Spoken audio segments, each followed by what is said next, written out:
Hi and welcome to my channel. For those of you new, my name is Dave and I work in financial services, and these videos are a mixture of my journey and development as part of my financial journey, and also about investment products and hopefully improving people's financial well-being. Remember, if you like the videos, smash the like button, subscribe to this channel so we can grow and reach a wider audience. Now let's get into this week's video, which is all about my recent performance during the month of July for my ISA account. Now, it's not to boast or brag, it's to give people an overview of my aims for my future for this portfolio and the reasons why I hold shares and shareholdings and funds within this account. Now, the aim of the account is to make an annual return of 10% each year. For this year, we're expecting or hoping for dividends of £500 and a year-end value of £50,000. As we say, it's a long-term journey. Hopefully, we'll reach our investment and aims and goals moving forwards. Now, the reason we keep it in an ISA account is because it's tax efficient. Okay, so all dividends, all growth will be tax efficient and all capital gains tax free. So, if we look at the valuations at the end of June, we had a value of £49,015. At the end of July, we finished up with a value of £52,816. A monthly profit of £3,801, but we did make contributions of £4,600. And year to date, at the end of June, we were up 14.58%.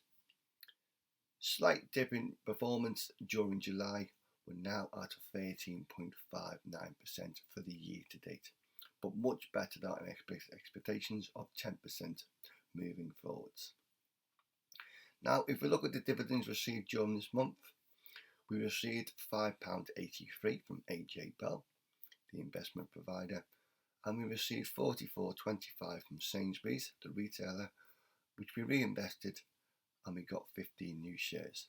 So for the month, we made £50.08, and for the year to date, we've made £244.67, which is well on to our way towards making our annual return, shall we say, of dividends of £500 this year.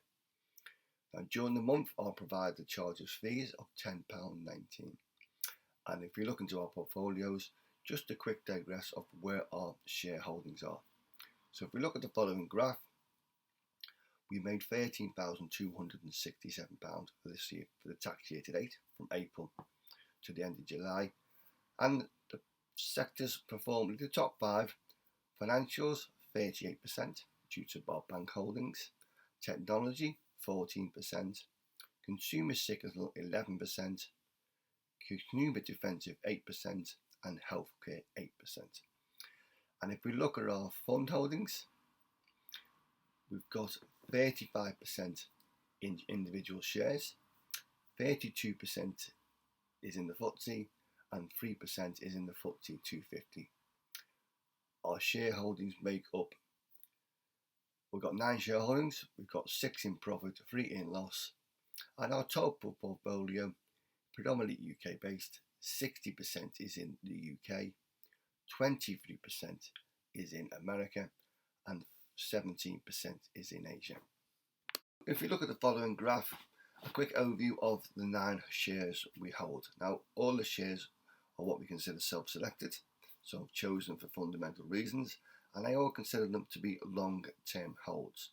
Some for growth, some for dividends, but hopefully to reach our aims in future. So unless the fundamentals change with the company, or there's some drastic news, shall we say, I have no intention of selling those shares within the next 3 to 5 years. As we can see from the chart, our largest shareholding is Lloyds Bank. We own just over £11,500 shares, £5,150, 10% of our portfolio. Somewhat struggled during the month, but it did have very good results, back in profit, and it did reinstate a dividend of 0.67p. We were hoping for a lot more, I think the market was as well, but it will give us a dividend around about £75 in September. Our next shareholding is Aviva. We own 928 shares, £3,600, 7% of our portfolio. has been on a recent restructuring lately, but a good long-term hold, and will hopefully have very good results during the month of August. Barclays, we own 1,464 shares in Barclays, £2,500, 5% of our portfolio, and again, very good interim results in the quarter. Did reinstate a dividend of 2p moving forwards. Legal and General, so next shareholding, 863 shares, £2,255, 4% of our portfolio, and again, just like Aviva, will hopefully give very good results next month, and hopefully the dividend will be increased again. We own 788 shares in Sainsbury's, £2,200, 4% of our portfolio. It's been bought because everyone needs food. It's a long-term retailer. It's very cash rich and it does pay a dividend. But it'll be interesting to see what happens in the latest saga of the Morrisons. Will Sainsbury's be affected moving forwards? Our next shareholding is AJ Bell, the investment provider. We own 237 shares, £996, 2% of our portfolio, but during the month it did have very good Q3 results. Number of customers up 30%. The amount of assets under management was up 42% in the quarter. So, as everyone's investing, everyone's using platforms. It is a growth company. It does pay a very small dividend, but hopefully customers will grow, assets under management will grow, and a long-term hold. Our next shareholding has somewhat struggled lately, HSBC.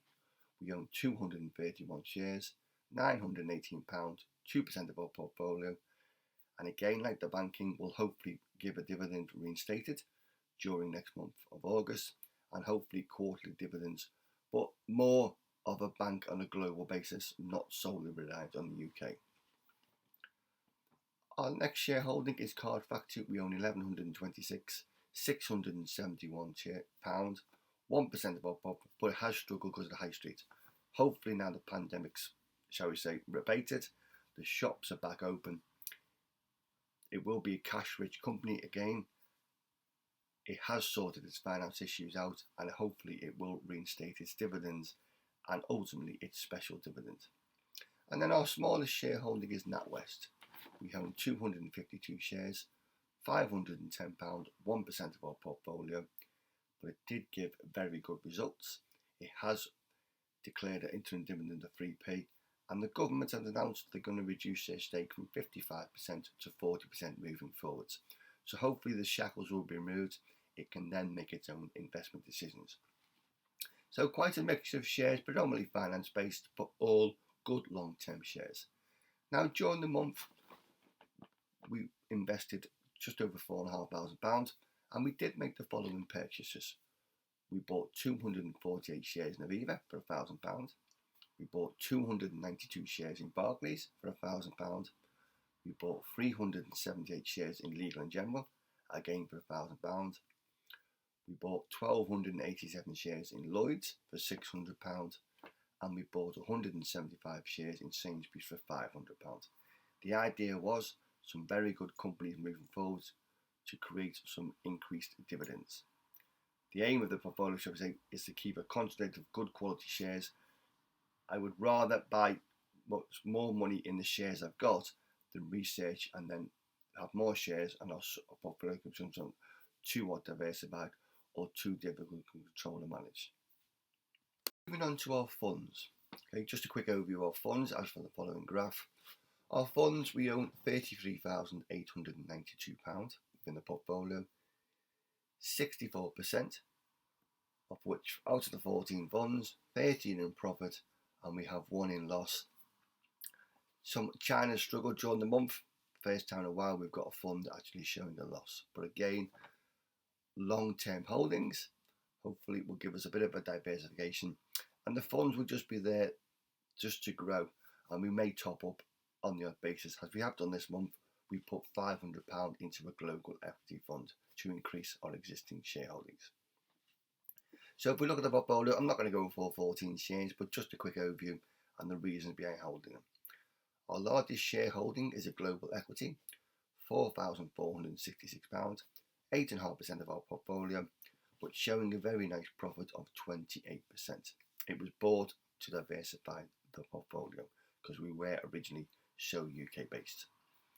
Our next fund is Bally Gifford Positive Change, quite a select shareholding, owns very few shareholdings, but £4,196, 8% of our portfolio, but a very nice profit of 40% since we bought it. Our next portfolio is Legal and General Technology, £4,036, 8% of our portfolio, showing a very healthy profit of 61%. The tech stocks have been on a great rally in America recently. Sentiment may dissipate moving forwards, but at the moment it's a good quality fund and it seems to be on the bandwagon. Will there returns moving forwards? But we will review that later date. But as I said, 61% profit since we bought it. We can have no complaints with that fund at all. Our next fund is a Fidelity China fund, £3,249. Took somewhat of a hammer in the last month, makes up 6% of our portfolio, now showing a loss of 7%. Ultimately, China will be a major world player. It will have great growth moving forwards, but obviously market sentiment has affected performance this month. And then our fifth biggest shareholding is the US smaller companies, £3,102, 5% of our portfolio, somewhat reduced during the month, but a very nice profit of 24%. And if we look at the other funds, we've got two emerging markets, we've got an AIM fund, we've got a Russia fund, our smallest fund of £510, 1%, but a very small profit. So as we said, a mixture of 14 funds. Now moving forward, we may diversify them, or we may consolidate them, shall we say, but at the moment, all long-term shareholdings, all were performing very good, somewhat reduced this month, but moving forwards, they've been bought for diversification. And as I said, they make up 65% of our portfolio, and it will hopefully give us a returns of 10% towards our overall portfolio year on year. So that's a summary of this month's portfolio. At the moment, 14% for year to date, well above our 10%. May well reduce or recover the next few months, but at the moment we are very happy with how the portfolio goes, and it is well above our track for this year to date. Now remember, if you like the videos, smash the like button and we'll see you again soon.